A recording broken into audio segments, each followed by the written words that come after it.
Good evening. Audio video सब okay है बच्चों? ओके, बहुत बढ़िया, बहुत ही अच्छा, ऑल ओके। तो हम लोग बच्चों शुरुआत करते हैं आज। और कल के टॉपिक को पहले, जो राज्यपाल से रिलेटेड जो बच्चों टॉपिक है, उस टॉपिक को हम लोग क्या करते हैं, पूरा करते हैं। ठीक है।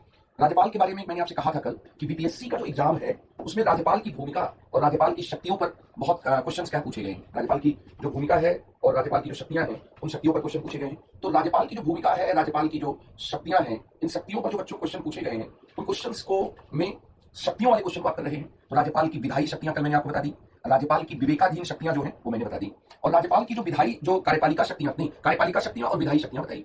कार्यपालिका शक्तियां में मैंने आपको बताया था कि 154 के अनुसार राज्यपाल की कार्यपालिका, राज्य की कार्यपालिका शक्तियां राज्यपाल में निहित होती हैं। कार्यपालिका शक्ति का प्रयोग वह संविधान के अनुसार स्वयं या अपने अधीनस्थ अधिकारियों के द्वारा पूरा करेगा। अधीनस्थ अधिकारियों में मुख्यमंत्री और मंत्रिपरिषद क्या है, आते हैं। अधीनस्थ जो अधिकारी हैं, इन अधिकारियों में क्या है, इन अधिकारियों में मुख्यमंत्री और मंत्रिपरिषद आते हैं। इसका मतलब कि राज्यपाल जो काम करेगा वो मुख्यमंत्री और मंत्रिपरिषद के द्वारा क्या है, काम करेगा। राज्य की जो कार्यपालिका शक्ति का विस्तार है वह राज्य के विधानमंडल शक्ति का सहविस्तारी है। ठीक है, ये बात आपको बताई गई थी। राज्यपाल की जो कार्यपालिका शक्ति है बच्चों, उसमें मंत्रिपरिषद का गठन आता है। राज्यपाल को जो एग्जीक्यूटिव पावर है उसमें 164 के तहत चीफ मिनिस्टर की नियुक्ति राज्यपाल करते हैं और अन्य मंत्रियों की नियुक्ति मुख्यमंत्री की सिफारिश पर भी करते हैं। पद और गोपनीयता की शपथ भी लाते हैं। राज्यपाल को बर्खास्त और हटाने की जो शक्ति है बच्चों, वो भी क्या है, राज्यपाल की कार्यपालिका शक्तियों के अधीन आती है। राज्यपाल मुख्यमंत्री को बर्खास्त कर सकते हैं। राज्यपाल की नियुक्ति की शक्ति में मैंने आपको बताया था कि 165 के तहत महाअधिवक्ता की नियुक्ति राज्यपाल करते हैं। 316 के तहत राज्य लोक सेवा आयोग और उसके अध्यक्ष और सदस्य की नियुक्ति क्या करते हैं। 243 आई के तहत राज्य जो वित्त आयोग होता है उसकी नियुक्ति करते हैं। 243 के तहत राज्य चुनाव आयोग का गठन करते हैं। राज्य विश्वविद्यालय के जो उपकुलपति होते हैं उनकी भी नियुक्ति राज्यपाल के द्वारा क्या की जाती है। राज्यपाल की कार्यपालिका शक्तियों में मैंने कल आपको बताया था कि अनुच्छेद 356 के तहत किसी भी राज्य का शासन, राज्य के शासन पर रिपोर्ट देने की शक्ति भी क्या है, राज्यपाल को है। फिर जानकारी प्राप्त करने की जो शक्ति है, जो जानकारी प्राप्त करने की शक्ति है वह 167 के तहत राज्य के प्रशासन और इसके साथ ही विधान पर जो जानकारी प्राप्त करने की शक्ति है वह भी क्या है, राज्यपाल के पास क्या होती है। ठीक है, तो ये शक्ति राष्ट्रपति के बिल्कुल बराबर है। राष्ट्रपति की शक्ति अनुच्छेद 78 में है बच्चों। आर्टिकल 78 में प्रेसिडेंट के इस पावर के, प्रेसिडेंट का जो ये अधिकार है, उस अधिकार को दिया गया प्रधानमंत्री का कर्तव्य है। उसी तरह से 167 में ये कर्तव्य किसका है, 167 में कर्तव्य है विधानमंडल की जानकारी के संदर्भ में, मतलब जो भी प्रशासन और विधान संबंधी जानकारी प्राप्त करना चाहे वो मुख्यमंत्री को देना होगा। इस तरह से राज्यपाल की एग्जीक्यूटिव पावर ये है। राज्यपाल की विधायी शक्तियां 3 प्रकार की होती हैं। एक तो विधानमंडल से संबंधित शक्तियां, जैसे विधानसभा का सत्र बुलाना है, विधानसभा के सत्र का अवसान करना है। ठीक है, और विधानसभा के विघटन करने की शक्ति, तो ये विधानमंडल से संबंधित शक्तियां उसकी। इसके साथ ही उसकी विधेयकों से, राज्यपाल की विधेयकों से संबंधित शक्ति होती है। और इसके अलावा राज्यपाल की अध्यादेश जारी करने की भी शक्तियां होती हैं। तो जो विधानमंडल से संबंधित जो शक्तियां होती हैं, जो विधानमंडल से संबंधित शक्तियां होती हैं, वो 168 के तहत राज्यपाल के पास होती हैं कि राज्यपाल क्या होता है, विधानमंडल का क्या होता है, अंग होता है। फिर 174 के तहत राज्यपाल जो है वो विधानसभा और विधान परिषद अगर उसमें है, उस राज्य में है, तो उनके अधिवेशन को क्या बुलाता है।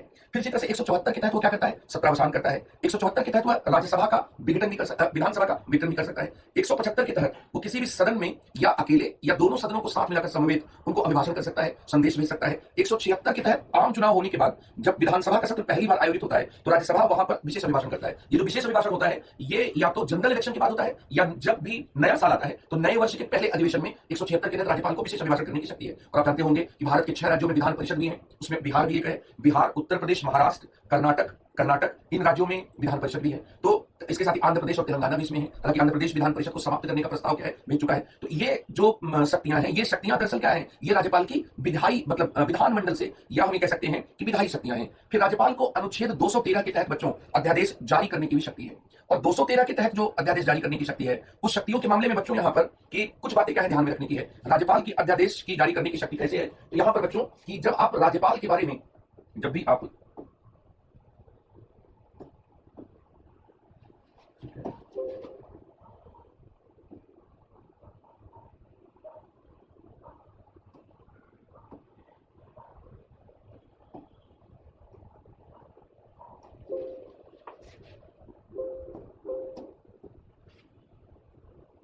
ठीक है, यहां पर मैं देखते हैं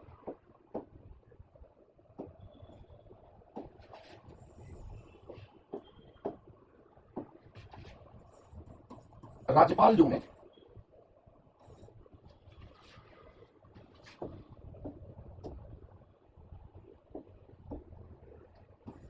राज्यपाल शक्तियां, पावर्स, जो राज्यपाल की शक्तियां, ठीक है। अभी जो राज्यपाल की शक्तियां हैं बच्चों, उन शक्तियों में हम लोग सबसे पहले आपको बताया जा चुका है कि कार्यपालिका जो शक्तियां हैं, ये कार्यपालिका शक्तियां आपको बताई जा चुकी हैं। कार्यपालिका जो शक्तियां हैं ये शक्तियां बताई जा चुकी हैं। इसके साथ यहां पर क्या है कि जो विधायी शक्तियां हैं, विधायी शक्तियों के साथ साथ जो विवेकाधीन शक्तियां हैं, इसके साथ ही जो न्यायिक शक्तियां हैं, ये न्यायिक शक्तियां क्या है आपको बताएं, ठीक है। तो कार्यपालिका शक्तियां, विधायी शक्तियां, विवेकाधीन शक्तियां, न्यायिक शक्तियां, ये सब आपको बताना है। यहां पर जो विधायी शक्तियां हैं, तो इसमें एक तो बच्चों क्या है, विधानमंडल से संबंधित शक्तियां, ठीक है। दूसरा क्या है, दूसरा विधेयकों से संबंधित शक्तियां, विधेयकों से संबंधित शक्तियां, ठीक है। और तीसरा अध्यादेश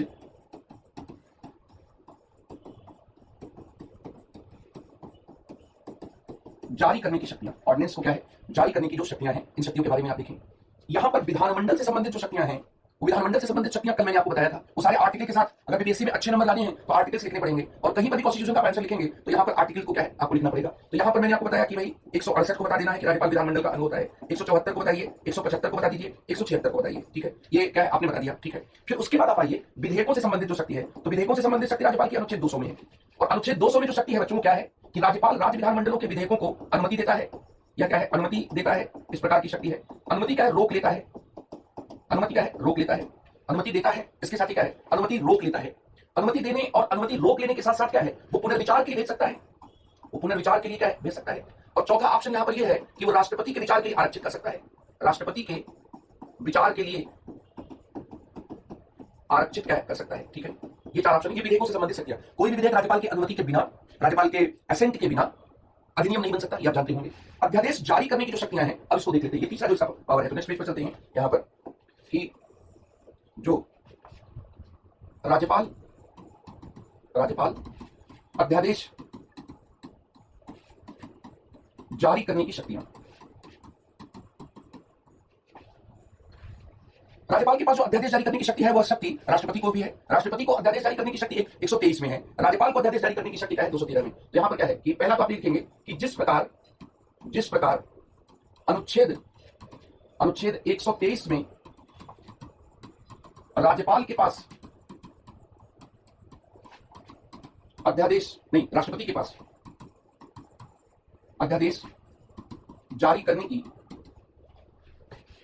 की शक्ति होती है, उसी प्रकार अनुच्छेद 213 के तहत राज्यपाल को भी अध्यादेश जारी करने की शक्ति होती है, ठीक है, ये बात है। लेकिन इस शक्ति के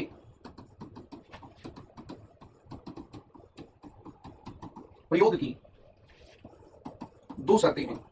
क्या शर्तें हैं भाई, विधानमंडल विश्रांति काल में हो और राज्यपाल को समाधान हो, मतलब विधानमंडल जो है वो न चल रहा हो,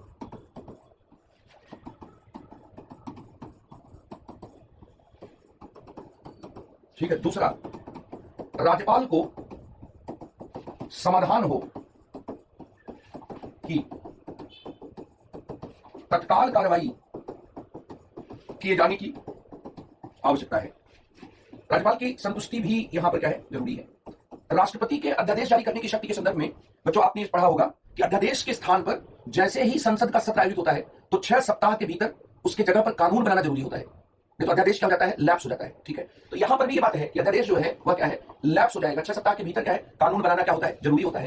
तो विधानमंडल के विश्रांति काल एक तो है, और राज्यपाल को समाधानों की तत्काल कार्रवाई किए जाने की आवश्यकता है, ठीक है। ये दोनों बातें इंपॉर्टेंट हैं। यहां पर बच्चों एक और बात है कि लेकिन यहां पर 3 ऐसी स्थितियां हैं, उन स्थितियों में राज्यपाल तभी अध्यादेश जारी कर सकता है जब राष्ट्रपति की अनुमति हो या राष्ट्रपति का अनुदेश हो, ठीक है। तो 3 ऐसे मामले हैं, यहां पर तीसरी बात कि 3 ऐसे मामले हैं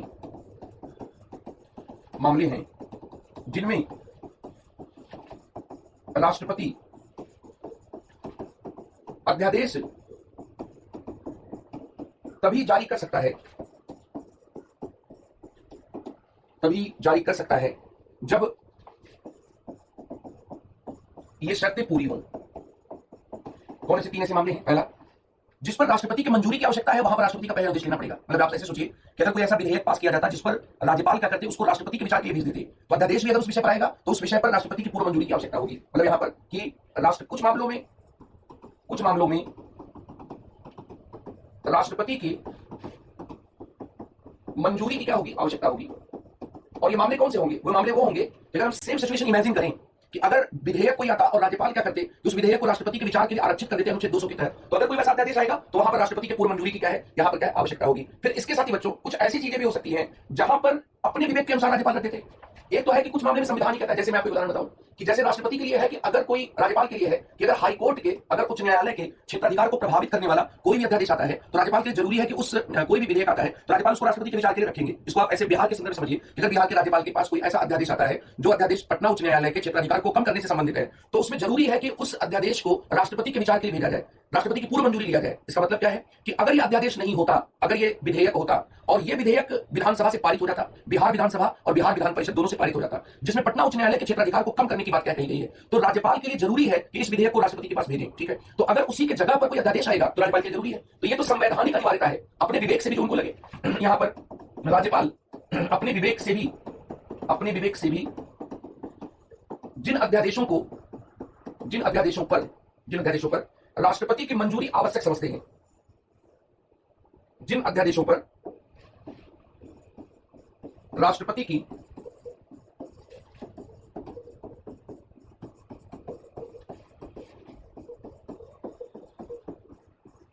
मंजूरी आवश्यक समझते हैं, उन अध्यादेशों पर भी पूर्व मंजूरी लेनी पड़ेगी। पूर्व मंजूरी आवश्यक है किसकी? राष्ट्रपति की। ठीक है बच्चों, फिर इसके साथ ही क्या है कि एक तीसरी स्थिति की भी कल्पना करिए। ये दोनों आपने लिख लिया बच्चों, ये सारा पॉइंट आपने लिख लिया? ठीक है, नोट कर लिया? राधिका, प्रवीण, निशा, शकीन्द्र, रूबी, अनीता, अंजन कुमार, आगे बढ़ूं मैं?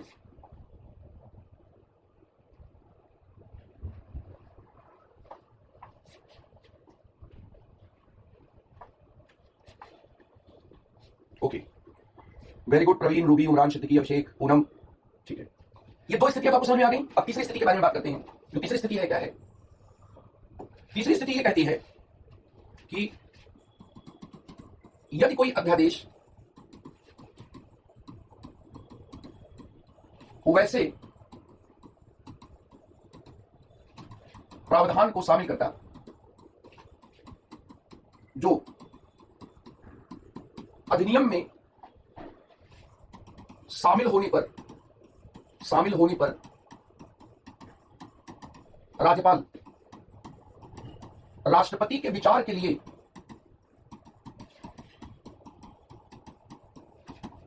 आरक्षित करते, राष्ट्रपति के विचार के लिए आरक्षित करते, तो वैसे प्रावधानों को भी, वैसे प्रावधान वाले अध्यादेश को भी राज्यपाल राष्ट्रपति के विचार के लिए आरक्षित करेंगे। मतलब यहां पर क्या है, मतलब राष्ट्रपति के विचार के लिए, राष्ट्रपति के पूर्व मंजूरी के लिए, गलत हो गया, राष्ट्रपति के पूर्व मंजूरी के लिए भेजेंगे। ठीक है, पूर्व मंजूरी के लिए क्या है, भेजेंगे। ठीक है, अब इसमें बच्चों क्या है, ये तो अध्यादेश के संदर्भ में कुछ थोड़ी टेक्निकल बात हो गई। नॉर्मली आपको ये ध्यान रखना है कि अगर कोई ऐसा अधिनियम होता जिस अधिनियम के पास होने के मतलब पास होने के पहले या बनने के पहले राज्यपाल अगर उसको राष्ट्रपति के विचार के आरक्षित करते तो अध्यादेश जब आएगा उसकी पूर्व मंजूरी के लिए वो राष्ट्रपति के पास भेजेंगे। बिहार इस बात का उदाहरण है कि अध्यादेश जारी करने की शक्तियों का वहां पर बहुत दुरुपयोग हुआ है। ठीक है, तो अब यहां पर थोड़ा हम लोग बिहार के संदर्भ में, बिहार के मामले में अध्यादेश जारी करने की शक्ति का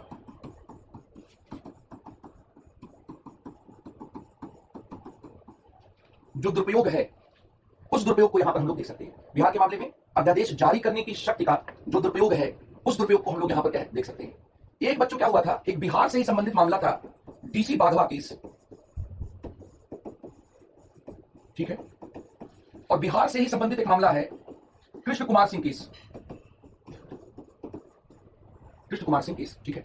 इस मामले को आप समझने के लिए एक बात को समझें। देखिए, जब अध्यादेश जारी हो जाता है, अध्यादेश के जारी होने के पहले की कुछ शर्तें होती है, जारी होने के पहले की कुछ शर्तें होती हैं।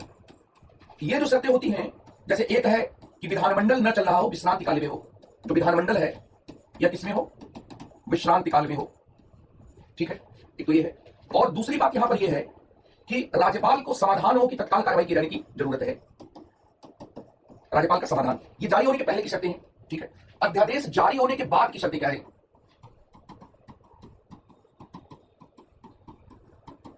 जारी होने के बाद की शर्तें, तो यहां पर एक शर्त है कि अध्यादेश की जगह पर, अध्यादेश के स्थान पर विधानमंडल का, जो विधानमंडल है, विधानमंडल का सत्र शुरू होने से पहले, शुरू होने से 6 सप्ताह के भीतर, 6 सप्ताह के भीतर, 6 महीना नहीं है, ध्यान रखना, 6 सप्ताह के भीतर उसके जगह पर कानून बनाया जाएगा, कानून बनाया जाएगा, ठीक है। अगर नहीं बना तो क्या होगा? अगर नहीं बना तो अध्यादेश समाप्त हो जाएगा। नहीं बनने पर क्या होगा? अगर कानून जो है वो नहीं बनता है तो नहीं बनने पर अध्यादेश समाप्त हो जाएगा, लैप्स हो जाएगा। और नहीं बनाया गया तो क्या होगा? नहीं बनाया गया तो चालाकी होगी, क्योंकि अध्यादेश के बारे में लिखा गया है कि अध्यादेश का वही बल और प्रभाव होता है जो किसी कानून का होता है। जैसे मान लीजिए कि आपने अनिल कपूर की फिल्म नायक देखी होगी। नायक फिल्म का जो जिक्र है ये हमारे अभी chief justice of India justice Chandrachud ji ने भी किया था।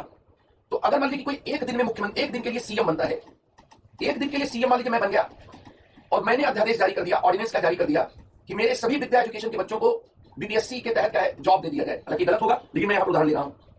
तो मेरे अगर वो अध्यादेश कल को लैप्स हो गया तो जो मैंने अध्यादेश के तहत काम किया है या जो अध्यादेश के तहत काम करवाया गया है उसका क्या होगा? काम लैप्स नहीं होगा बच्चों, ध्यान रखना। अध्यादेश के तहत जो काम होता है वो काम खत्म नहीं होता। क्यों? क्योंकि संविधान में लिखा गया है कि अध्यादेश का वही बल या प्रभाव होता है जो किसी भी कानून का होता है। यहां पर force and effect will be same. इसका मतलब अध्यादेश से काम कर लो, काम हो गया, और अध्यादेश की जगह पर कोई अधिनियम बदलाओ 6 सप्ताह वाला। तो यहां पर क्या ये हुआ संविधान के साथ फ्रॉड, ठीक है। क्योंकि संविधान ही कहता है कि अध्यादेश अगर आप ला रहे हैं तो अध्यादेश से आप काम तो तुरंत कर लीजिए, क्योंकि अध्यादेश का वही बल और प्रभाव होगा जो किसी अधिनियम का होता है। इसका मतलब अध्यादेश कानून के बराबर शक्तियां रखता है। तो आप कानून बनाकर किसी को नौकरी दे दीजिए, और नौकरी देने के बाद फिर आपने उस अध्यादेश का कोई हाल नहीं लिया। बिहार में बच्चों 19, यहां पर ध्यान रखना है कि 1964 से लेकर, मतलब 60 के दशक से लेकर 1986 तक 254 अध्यादेश जारी किए गए। और ये जो 254 अध्यादेश जारी किए गए, इसमें क्या किया गया? अध्यादेश जारी करके काम कर लिया गया, और काम करने के बाद अध्यादेश की जगह पर जो तत्स्थानीय विधेयक लाना था उस विधेयक को लाया नहीं गया। और इतना ही नहीं, कई बार तो एक विषय पर ही यहां पर क्या है कि ये क्या है कि एक विषय पर क्या है, कई चीजें क्या है लागू कर दी गई। तो ये क्या है कि समझूं या लिखूं, समझते हैं तो छूट जाता है, लिखते हैं तो समझ बहुत अच्छा बंद है। लेकिन ये समझाने वाली बात थी ना, ये समझाने वाली बात थी, इसको भी क्या है नोट करना चाहिए। यहां पर ये क्या है इस कंक्लूजन में, और आप जब अधिकारी बनने जा रहे हैं, उसकी तैयारी आप कर रहे हैं, तो ये तो काम बहुत तेजी से करना चाहिए। अगर आप नहीं लिख पाए तो बताइए, मैं और रोक देता हूं बोर्ड को जहां पर जिस पेज को छूट रहा है। लेकिन ये चीज तो आपको पता होनी चाहिए ना, इस चीज को नहीं बताऊंगा तो बाधा केस क्लियर नहीं होगा। तो यहां पर क्या अध्यादेश जारी होने की पहले की ये शर्तें 2 हैं, अध्यादेश जारी होने के बाद की भी एक शर्त है। क्या शर्त है? कि अध्यादेश के स्थान पर विधानमंडल का सत्र जैसे ही शुरू होगा 6 सप्ताह के भीतर कानून बनाया जाएगा। लेकिन अगर कानून नहीं बनाया जाएगा तो क्या हो जाएगा? अध्यादेश समाप्त हो जाएगा, ठीक है। लेकिन काम तो कर लिया गया ना। काम कैसे कर लिया गया? क्योंकि अध्यादेश का वही बल और प्रभाव होगा जो बल और प्रभाव कानून का होता है। अब बच्चों यहां पर इस बात को आप समझें कि ये जो केस हो रहा है इसमें क्या हो रहा है कि मुख्यमंत्री ने राज्यपाल से कहकर, बिहार के मुख्यमंत्रियों ने राज्यपाल से कहकर अध्यादेश को जारी करवा लिया। अध्यादेश से जो काम करना चाहते उन्होंने काम कर लिया। कानून अब इसमें 213 कहता है कि अध्यादेश की जगह पर अब अधिनियम लाना चाहिए 6 सप्ताह के भीतर। उन्होंने अध्यादेश को अपनी मौत करने के लिए छोड़ दिया। ये मामला गया डीसी बाघा केस में, और यहां पर क्या है कहा गया, यहां पर बच्चों ये कहा गया डीसी बाघा केस में कि दरअसल ये संविधान के साथ धोखाधड़ी है। संविधान के साथ क्या है, ये धोखाधड़ी है, फ्रॉड टू कॉन्स्टिट्यूशन है। जब बीपीएससी में क्वेश्चन पूछते हैं बच्चों, तो बीपीएससी में कई बार कहते हैं कि बिहार के संदर्भ में बताइए, तो आप वहां पर एक हेडिंग दे देंगे कि बिहार के संदर्भ में, ठीक है, क्योंकि बिहार का केस है। ये तो हम लोग यूपीएससी के लिए पढ़ाते हैं कि भाई आरसी कूपर केस, डीसी बाघा केस और कृष्ण कुमार सिंह केस। अब इसी तरह से कृष्ण कुमार सिंह केस 2016 का है। बिहार में जो एडहॉक टीचर शिक्षा मित्र थे उनकी नियुक्ति बार बार की जा रही थी, और एक विषय पर आप बार बार अध्यादेश जारी करके आप क्या कर रहे हैं, काम कर ले रहे हैं, लेकिन आप उस पर अधिनियम नहीं ला रहे हैं। क्योंकि आपको पता है कि अगर आप अधिनियम लाएंगे तो विधानसभा में इस पर बहस करनी पड़ेगी। तो एक विषय पर बार बार अध्यादेश जारी करना भी संवैधानिक रूप से क्या है, गलत है। ये कृष्ण कुमार सिंह के केस में क्या कहा गया। इस तरह से बच्चों कुल मिलाकर अध्यादेश जारी करने की शक्तियों पर सर्वोच्च न्यायालय के 3 प्रमुख निर्णय हैं। अध्यादेश जो जारी करने की शक्ति है उस पर 3 प्रमुख निर्णय हैं। एक आरसी कूपर का निर्णय है, आरसी कूपर के मामले में दिया गया निर्णय है, जिसमें कहा गया कि राष्ट्रपति के समाधान की क्या है, समीक्षा की जा सकती है। तो इसका मतलब कि अध्यादेश जारी करने की शक्ति भी जुडिशियल रिव्यू का सब्जेक्ट हो सकती है। जुडिशियल रिव्यू हो सकता है। अगर अध्यादेश की जगह पर 6 सप्ताह के भीतर तत्स्थानीय विधेयक नहीं लाया जाता है तो इस संविधान के साथ क्या होगी, धोखाधड़ी होगी। और इसके साथ ही बाद में सुप्रीम कोर्ट ने कहा कृष्ण कुमार सिंह का जो केस था, कृष्ण कुमार सिंह बनाम बिहार राज्य का केस था, बाद में सुप्रीम कोर्ट ने बच्चों ये कहा कि भाई अध्यादेश क्या है, अध्यादेश गलत है, ये एक विषय पर बार बार अध्यादेश जारी करना गलत है। तो ये नोट कर लीजिए बच्चों, और मुझे पूरी उम्मीद है कि आप अध्यादेश का जो सबसे इंपॉर्टेंट एस्पेक्ट है वो समझ गए होंगे। अगर आपने कोई बात नहीं समझी है तो आप बिना संकोच के पूछ लीजिए। और इसके साथ ही एक बेयर एक्ट रखिए, बेयर एक्ट रखिए। जब मैं कोई आर्टिकल बोलूं तो उस आर्टिकल को कम से कम एक बार खोलकर देखिए, क्लास के बाद भी देखिए। अगर आप आर्टिकल्स को बेयर एक्ट में नहीं देखेंगे तो वैसी स्थिति में वो आर्टिकल्स याद नहीं होंगे। ये हुआ बच्चों। तो यहां पर मैंने आपको ये बात बता दी, जो भी है नोट करके मुझे जल्दी से बताइए, जल्दी से मुझे नोट करके बताइए।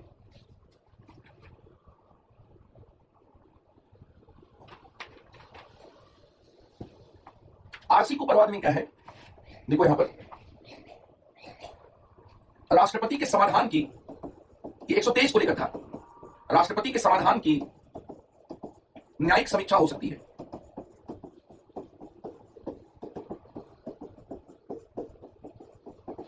न्यायिक समीक्षा हो सकती है, ठीक है, नोट कर लिया बच्चों।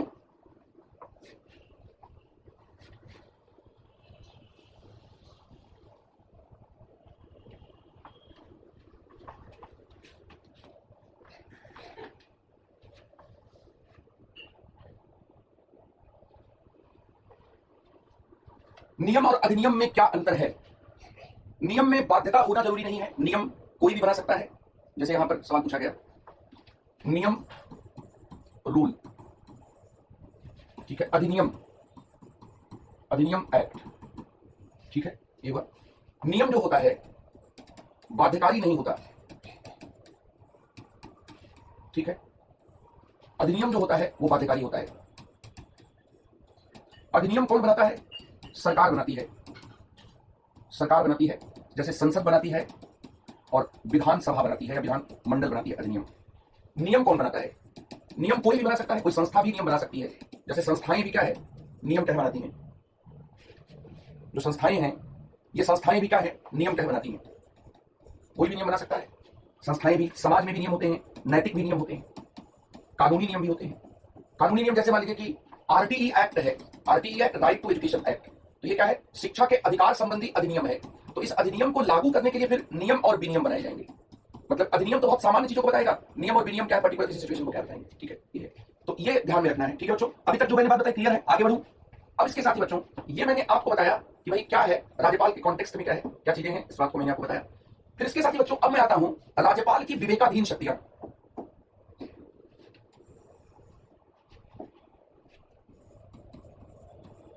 राज्यपाल की विवेकाधीन शक्तियां, ठीक है, विवेकाधीन शक्तियां ये है डिस्क्रिशनरी पावर ऑफ गवर्नर, ठीक है, डिस्क्रिशनरी पावर ऑफ गवर्नर। तो राज्यपाल की जो विवेकाधीन शक्तियां हैं वो विवेकाधीन शक्तियां क्या हैं? सबसे पहली बात क्या है कि ऐसी शक्तियां जिनका प्रयोग राज्यपाल मंत्रिपरिषद की सहायता और सलाह से न करके अपने विवेक के अनुसार करता है,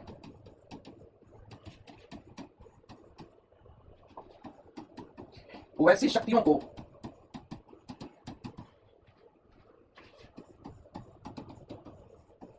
विवेकाधीन शक्ति कहते हैं,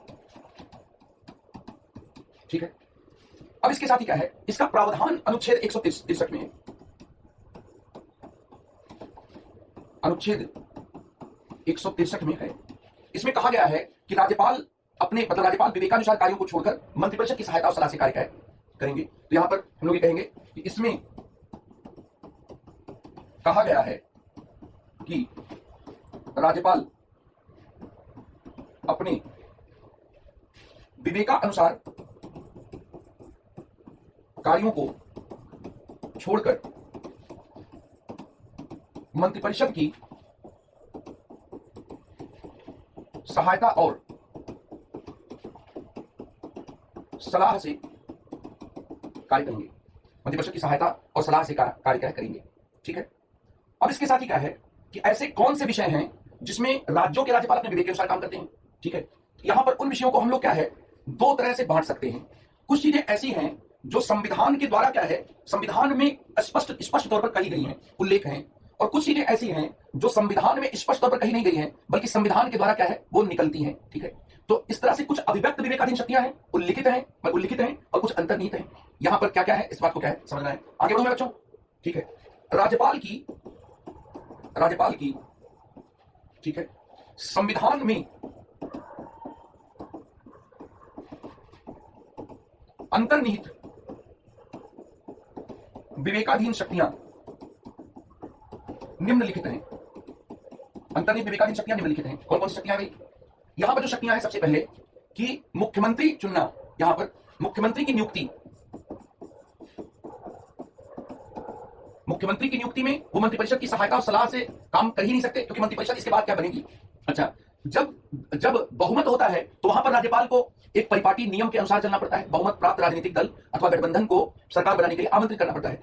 तो वहां पर उसका जो नेता होता है बहुमत प्राप्त दल का, वही क्या मुख्यमंत्री बनेगा। तो यहां तो राज्यपाल क्या कुछ चीजों से बधे हुए हैं, लेकिन जब किसी राजनीतिक दल अथवा गठबंधन को बहुमत प्राप्त नहीं है तो ये राज्यपाल अपने विवेक से निर्णय करते हैं कि तमाम कुछ दावों के बावजूद दरअसल कौन ऐसा व्यक्ति है जो राज्यपाल जो ज्यादा स्थायी सरकार क्या दे सकता है। तो 164 के तहत मुख्यमंत्री की जो नियुक्ति है यह राज्यपाल की एक विवेकाधीन शक्ति है। फिर इसी तरह से सरकार को विधानसभा में अपना बहुमत साबित करने के लिए कहना भी यह भी राज्यपाल की क्या विवेकाधीन शक्ति है। सरकार को विधानसभा में अपना बहुमत साबित करने के लिए कहना भी विवेकाधीन शक्ति है। ये भी 164 में क्या कहा गया। ठीक है, ये क्या है विवेकाधीन क्या है शक्ति है। अब इसके साथ ही बच्चों और क्या क्या शक्तियां हैं नोट कर लिया आप लोगों ने बच्चों, नोटेड है।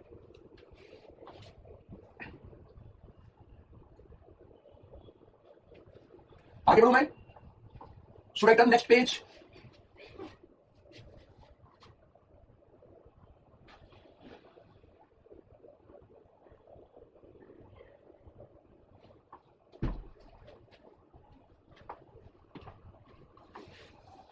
ओके, तीसरा यहां पर पहलू है कि अगर किसी मुख्यमंत्री ने अपना बहुमत गंवा दिया है तो मुख्यमंत्री को बर्खास्त करना भी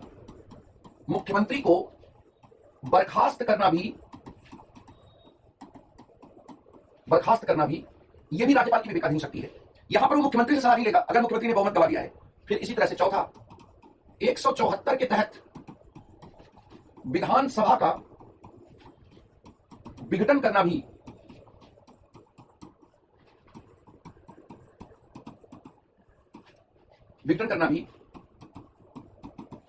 राज्यपाल की विवेकाधीन शक्ति है। राज्यपाल की विवेकाधीन क्या है शक्ति है। फिर इसके साथ ही राष्ट्रपति शासन की सिफारिश करना, अनुच्छेद 356 के तहत राष्ट्रपति शासन की सिफारिश करना भी विवेकाधीन शक्ति है। ठीक है, विवेकाधीन शक्ति है, इस बात को भी ध्यान रखना। फिर इसी तरह से अनुच्छेद 200 के तहत किसी विधेयक को राष्ट्रपति के विचार के लिए आरक्षित करना भी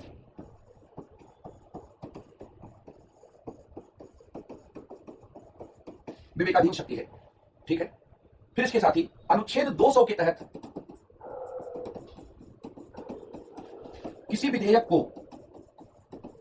विधेयक को विधानमंडल को विचार करने के लिए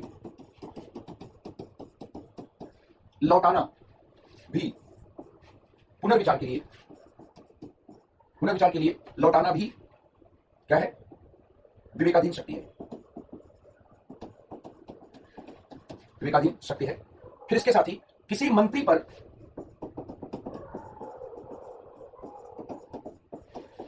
भ्रष्टाचार आदि के मामलों में मुकदमा चलाए जाने की अनुमति देना भी विवेकाधीन शक्ति है। ये भी क्या विवेकाधीन क्या है? शक्ति है। ठीक है, हो गया बच्चों? राधिका, निशा, अनीता, अभिषेक, श्रुति, श्रुति, रूबी, हो गया? लिख लिया?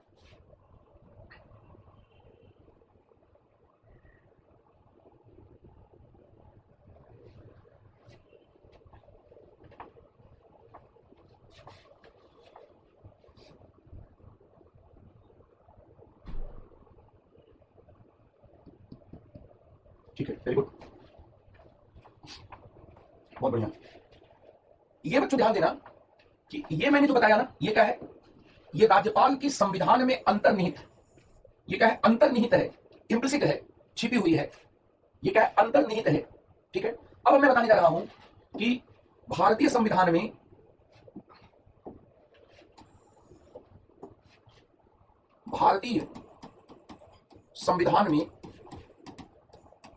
राज्यपाल की अभिव्यक्त विवेकाधीन शक्तियां, मतलब जो एक्सप्लिसिट, जो डिस्क्रिशनरी पावर है, इसके बारे में बताने जा रहा हूं। ठीक है, अभी तक मैंने बताया वो छिपी हुई शक्तियां थी, मतलब वो व्यक्त नहीं किया गया, लेकिन वो निकलता है। वो चीजें क्या है बच्चों? निकलती हैं। अब यहां पर जैसे देखें कि अनुच्छेद 371 में महाराष्ट्र और गुजरात के राज्यपाल को कुछ ऐसी शक्तियां दी गई हैं जो मंत्रिपरिषद की सहायता और सलाह से काम करने के लिए नहीं है। गुजरात और के राज्यपाल के लिए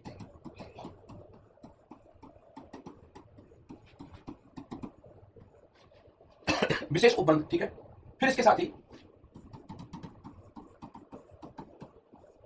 371A में नागालैंड के संदर्भ में विशेष उपबंध। ठीक है, 371C मणिपुर के संदर्भ में विशेष उपबंध। यहां पर भी राज्यपाल को शक्तियां अलग से दी गई हैं। 371F जो है वो सिक्किम के बारे में है, सिक्किम के संदर्भ में विशेष उपबंध। 371H अरुणाचल प्रदेश के बारे में विशेष उपबंध क्या किया गया है। और 371J कर्नाटक एवं हैदराबाद के बारे में यहां पर क्या है? पृथक विकास बोर्ड बनाने की शक्ति कह दी गई है। ठीक है, ये है, ये और डिस्कशनरी क्या है? पावर्स हैं। ये डिस्कशनरी जो पावर्स है बच्चों, ये यहां पर हैं।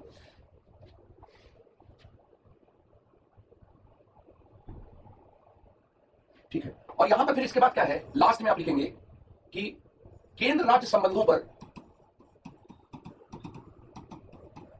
बनाए गए जस्टिस मदन मोहन पुंची आयोग ने कुछ बातें कह कही थी। जस्टिस मदन मोहन पुंची आयोग ने कहा था कि समय सीमा तय की जानी चाहिए। जैसे अनुच्छेद 200 है, इसको लेकर उन्होंने कहा कि जब वो पुनर्विचार के लिए लौटाता है तो यहां पर एक समय सीमा तय की जानी चाहिए। ठीक है, ये बात क्या कही गई? मुख्यमंत्री की नियुक्ति के बारे में भी मदन मोहन पुंची आयोग ने सरकारिया आयोग के जो सुझाव थे उनको दोहराया, उनको लागू किया जाना चाहिए। ठीक है, ये सब चीजें क्या है यहां पर ध्यान में रखना है।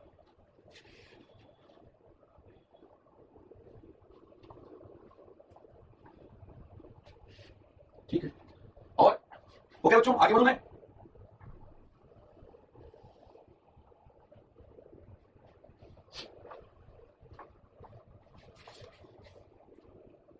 कर दिया आप लोगों ने?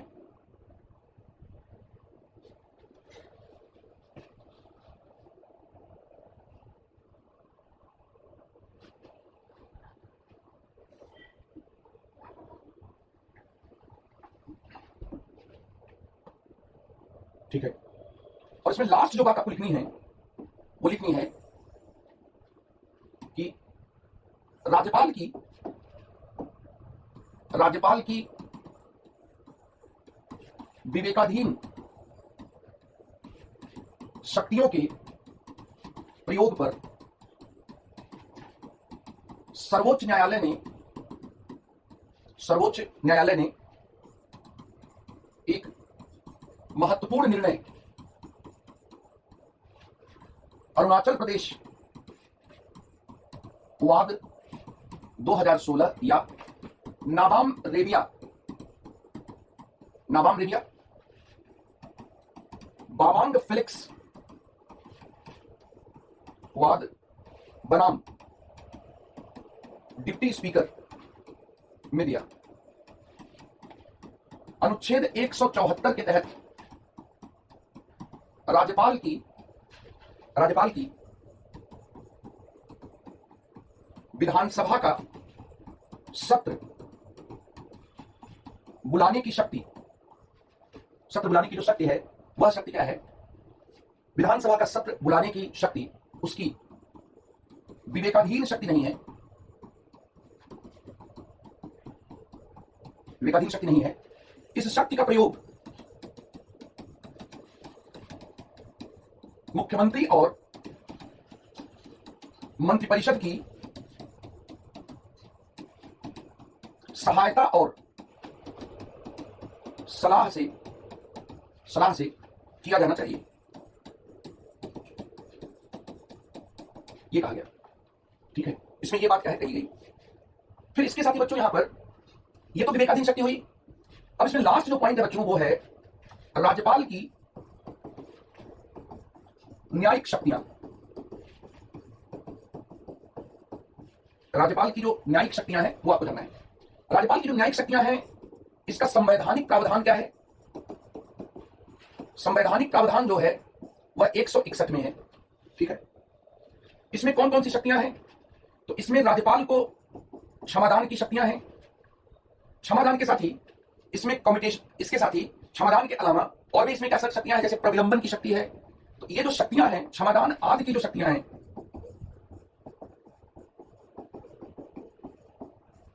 इसमें क्या क्या शक्ति है? एक तो दंड को माफ करने की शक्ति है, दंड माफ करने की शक्ति। दूसरा दंड माफ करने की शक्ति। दंड जो है उसके क्या है, उसको हल्का करने की शक्ति। दंड को, इसको कहते हैं यहां पर माफ करने की जो शक्ति है बच्चों, ये क्षमादान है। दंड को हल्का करने की जो शक्ति है वो विराम या रिस्पाइट है। ठीक है, रिस्पाइट है। ठीक है, दंड को क्या है, छोटा करने की शक्ति है। ठीक है, दंड को छोटा करने की शक्ति क्या है? इसी तरह से दंड को टालने की शक्ति है। टालने की शक्ति क्या है? प्रविलंबन है, इसको कहते हैं प्रविलंबन। दंड को छोटा करने की शक्ति है और दंड को एक दंड की जगह पर दूसरे दंड को बदलने की शक्ति है। तो क्षमादान, प्रविलंबन, विराम, क्षमादान, प्रविलंबन, विराम, इसके साथ ही क्या है, परिहार। इस तरह की क्या शक्तियां हैं। और दंड छोटा करने की शक्ति को बच्चों लघुकरण कहते हैं। ठीक है, तो बल्कि इसको यहां पर क्या है, जैसे यहां पर अगर हम लोग बात करें,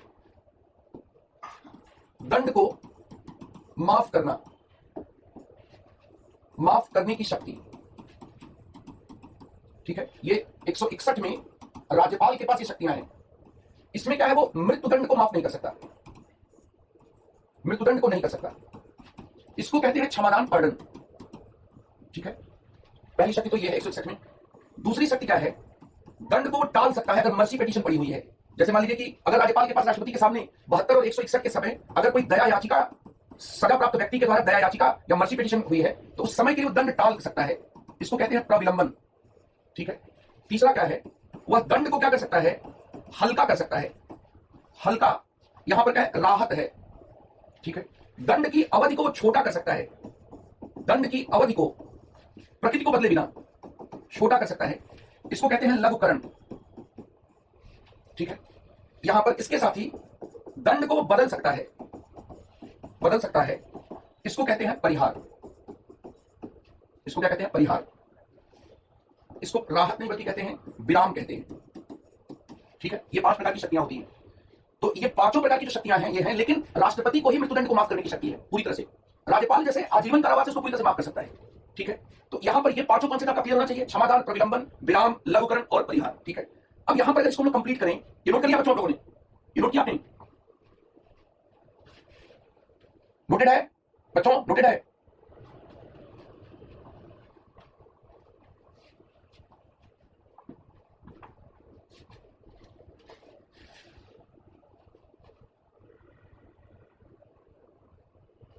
कैसे हैं एन कुमार, कहां है भाई आप? ठीक है, अब इसको यहां पर कंप्लीट करते हैं। ठीक है, कि ये 5 प्रकार की शक्तियां दे दी। अब इसमें यहां पर बच्चों ये ध्यान देने की बात है कि इन 5 प्रकार की शक्तियों को लेकर 2 न्यायिक विवाद उठे राज्यपाल की शक्तियों पर। 2 न्यायिक विवाद क्या है उठे। अब ये जो 2 न्यायिक विवाद उठे इनको समझते हैं। ठीक है, यहां पर 2 न्यायिक विवाद जो उठे,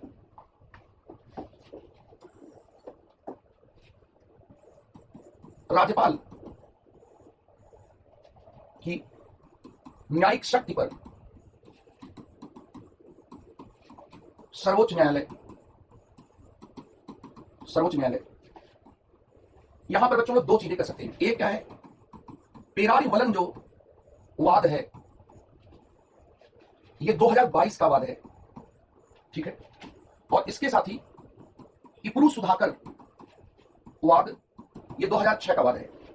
ये दोनों जो है अनुच्छेद 161 की जो शक्तियां हैं इन शक्तियों से संबंधित है। पेरारीवलन जो है वो प्रधानमंत्री राजीव गांधी की हत्या में आरोपित और दोषी सिद्ध हुए और उनको पहले फांसी की सजा दी गई, फिर उसके बाद सर्वोच्च न्यायालय ने उसे आजीवन कारावास में क्या बदल दिया। तो प्रधानमंत्री राजीव गांधी की हत्या से जुड़ा हुआ ये मामला था। पेरारीवलन ने जो एलटीटीई के आतंकवादी थे जिन्होंने राजीव गांधी की हत्या की थी उनको बाजार से लाकर बैठी दी थी और सीबीआई की अदालत में टाडा कोर्ट में पेरारीवलन को यह सिद्ध कर दिया गया कि वो भी राजीव गांधी की हत्या के षड्यंत्र में शामिल थे। बाद में जो सीबीआई के जो आईपीएस ऑफिसर थे उन्होंने कहा कि इंटेंशन हमारे पास प्रूफ नहीं था और बाद में उनके इस वक्तव्य के बाद जो है बहुत ही मतलब ये माना गया कि निर्णय बहुत गलत हो गया। तो पेरारीवलन ने क्या किया कि तमिलनाडु के जो राज्यपाल थे, तमिलनाडु के राज्यपाल के सामने उन्होंने 161 के तहत, राज्यपाल के सामने अनुच्छेद 161 के तहत, 161 के तहत दया याचिका प्रस्तुत की, दया याचिका पेश की। ठीक है, और ये दया याचिका थी कि उनके दंड को क्या कर दिया जाए, उसको रिमिशन कर दिया, कम्यूटेशन कर दिया जाए या रिमिशन कर दिया जाए, दंड को मतलब कम कर दिया जाए, हल्का कर दिया जाए, समाप्त कर दिया जाए। ठीक है, अब ये जो परिहार की जो याचिका थी, तमिलनाडु के राज्यपाल ने क्या किया कि सर्वोच्च न्यायालय ने जब देरी होने लगी इसमें, तो सर्वोच्च न्यायालय ने इस पर अप्रसन्नता व्यक्त की। सर्वोच्च न्यायालय ने इस पर क्या किया, उन्होंने अप्रसन्नता व्यक्त की कि भाई आप इस पर फैसला कीजिए। ये जनवरी 2022 की बात है। सर्वोच्च न्यायालय ने जब इस पर कुछ नहीं, मतलब जब राज्यपाल ने कुछ नहीं किया और उसके बाद उन्होंने इस राज्यपाल जी ने जो फाइल थी मर्सी पिटीशन वाली वो राष्ट्रपति के पास क्या भेज दी। राज्यपाल ने दया याचिका की जो फाइल थी जिसमें पेरारीवलन की मां ने उसके लिए क्या है मर्सी पिटीशन की थी, तो दया याचिका को राष्ट्रपति के पास भेज दिया। अब राज्यपाल राष्ट्रपति के पास जो है विधेयक तो भेज सकता है 200 के तहत, लेकिन दया याचिका नहीं भेज सकता। इसके बाद सुप्रीम कोर्ट ने इस मामले को अपने हाथ में ले लिया और सुप्रीम कोर्ट ने यहां पर यह फैसला दिया कि अनुच्छेद 161 के तहत राज्यपाल की जो क्षमादान की शक्तियां हैं वो मुख्यमंत्री और मंत्रिपरिषद की सिफारिश पर क्या है उनका प्रयोग किया जाएगा। ये कोई विवेकाधीन शक्ति क्या है, मुख्यमंत्री की सिफारिश के अनुसार क्या है राज्यपाल क्या है इस पर प्रयोग करेंगे। और अगर देरी होती है या दया याचिका की सुनवाई नहीं होती है तो इन दोनों सिचुएशन में ये न्यायिक समीक्षा का, जुडिशियल रिव्यू का क्या आधार होगा। तो अगर आपसे पूछा जाता है कि क्या राज्यपाल की न्यायिक शक्तियां या क्षमादान आदि की शक्तियां इनका न्यायिक समीक्षा हो सकती है, तो आप यहां पर क्या है लिखेंगे कि 161 की न्यायिक समीक्षा क्या है हो सकती है। इसमें सुप्रीम कोर्ट ने एक और बहुत ही ऐतिहासिक काम किया। पेरारीवलन की सजा को अनुच्छेद 142 के तहत सुप्रीम कोर्ट के पास जो कंप्लीट जस्टिस का पावर है उसके तहत पेरारीवलन की सजा को माफ कर दिया, उसने पेरारीवलन को मुक्त कर दिया। सुप्रीम कोर्ट के पास सजा देने की शक्ति है, सजा माफ करने की शक्ति केवल राष्ट्रपति और राज्यपाल के पास है, लेकिन सुप्रीम कोर्ट के पास कंप्लीट जस्टिस का पावर है अनुच्छेद 142 में, और सुप्रीम कोर्ट ने इस पावर का क्या यूज किया। तो पेरारीवलनवाद 161 की न्यायिक समीक्षा की बात करता है और पेरारीवलनवाद यह भी कहता है कि राज्यपाल 161 में अपनी क्षमादान की शक्तियों का जो प्रयोग करेंगे वो मुख्यमंत्री की सिफारिश पर करेंगे। जैसे मान लीजिए कि अगर बिहार में किसी की क्षमादान याचिका राज्यपाल के पास पहुंचती है तो राज्यपाल उस पर जो निर्णय लेंगे वो मुख्यमंत्री नीतीश कुमार की सिफारिश पर लेंगे, अपने विवेक से निर्णय नहीं लेंगे। तो ये बात इसमें कही गई। इपरू सुधाकरवाद में बिल्कुल उल्टी सिचुएशन है। राज्यपाल ने क्या किया कि मंत्रिपरिषद और मुख्यमंत्री की सिफारिश पर एक कांग्रेस के राजनीतिक कार्यकर्ता को क्षमादान दे दिया, लेकिन बाद में पाया गया कि इसमें क्षमादान जो है वो राजनीतिक आधार पर कह दिया गया है और ये केस मेरिट के अकॉर्डिंग ठीक नहीं था। इसको इस मामले में सुप्रीम कोर्ट ने राज्यपाल के निर्णय को पलट, क्षमादान के निर्णय को पलट दिया, राज्यपाल के जो निर्णय थे उस निर्णय को पलट दिया और उस व्यक्ति को फिर सजा दे दी। और इसके साथ ही सुप्रीम कोर्ट ने इसमें कहा कि अगर राज्यपाल गलत निर्णय करते हैं और वो क्या है अपने बुद्धि का प्रयोग नहीं करते हैं तो ऐसी स्थिति में न्यायिक समीक्षा कर सकता है। इस तरह से ये राज्यपाल की न्यायिक शक्तियों पर क्या है दो ऐसे हाल फिलहाल के मामले हैं जिसपे क्या है बताया गया कि राज्यपाल इन शक्तियों का प्रयोग जो है वो मुख्यमंत्री और मंत्रिपरिषद की सिफारिश के अनुसार क्या करेंगे। ये नोट कर लीजिए। और आज इतना ही आपके लिए काफी है। मैंने जो लेटेस्ट जो डेवलपमेंट है वो सब आपको बता दिया और मैं उम्मीद कर रहा हूं कि अगर बीपीएससी में क्वेश्चन आता है कि राज्यपाल की शक्तियां बताइए तो आप इस पर क्या है बहुत आसानी से कुछ आंसर क्या लिख सकेंगे। ठीक है, तो इसको नोट कर लीजिए। अगर कोई कंफ्यूजन है, अगर कोई डाउट है तो आप क्या है इसको पूछ सकते हैं।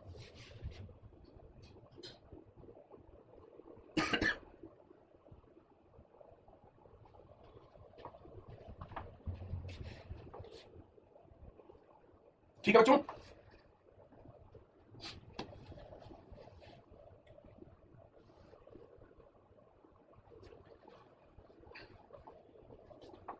अच्छा, वित्तीय शक्ति, अभी वित्तीय शक्तियां कल करा दूंगा, ठीक है ना अभिषेक। वित्तीय शक्तियां, एक राष्ट्रपति और राज्यपाल पर तुलनात्मक प्रश्न है, वो तुलनात्मक प्रश्न बीपीएससी में पूछा जा सकता है, क्योंकि बीपीएससी का लेवल बहुत अच्छा है मुख्य परीक्षा का, तो उसको कल मैं आपको करा दूंगा, ठीक है। ये क्लियर है बच्चों। कोई और जो मैंने आज बताया, टिप्पणी सुधाकर वाद ये था स्वीटी कि राज्यपाल ने मुख्यमंत्री के कहने पर कांग्रेस के एक कार्यकर्ता को क्षमादान दे दिया, ठीक है। बाद में ये पाया गया कि ये राजनीतिक आधार पर निर्णय लिया गया और सुप्रीम कोर्ट ने उस निर्णय को, राज्यपाल को जो क्षमादान करने का निर्णय था, पलट दिया। और सुप्रीम कोर्ट ने यहां पर कहा कि अगर राज्यपाल तर्कसंगत और निष्पक्ष तरीके से निर्णय नहीं करते हैं तो वैसी स्थिति में वह समीक्षा क्या कर सकता है। तो न्यायिक समीक्षा के 2-3 प्रकार के आधार हो गए। एक यहां कहा गया कि अगर निर्णय लेने में देरी हो रही है क्षमा याचिका पर, तो भी एक न्यायिक समीक्षा का आधार है। अगर सुनवाई नहीं हो रही है तो भी है। अगर तर्कसंगत तरीके से शक्तियों का प्रयोग नहीं है तो भी क्या न्यायिक समीक्षा की जा सकती है, ठीक है। तो ये यहां पर आपको मैंने बताया राज्यपाल के संदर्भ में, तो आराम से इसको कल दोहरा लीजिएगा और अपने पास एक बेर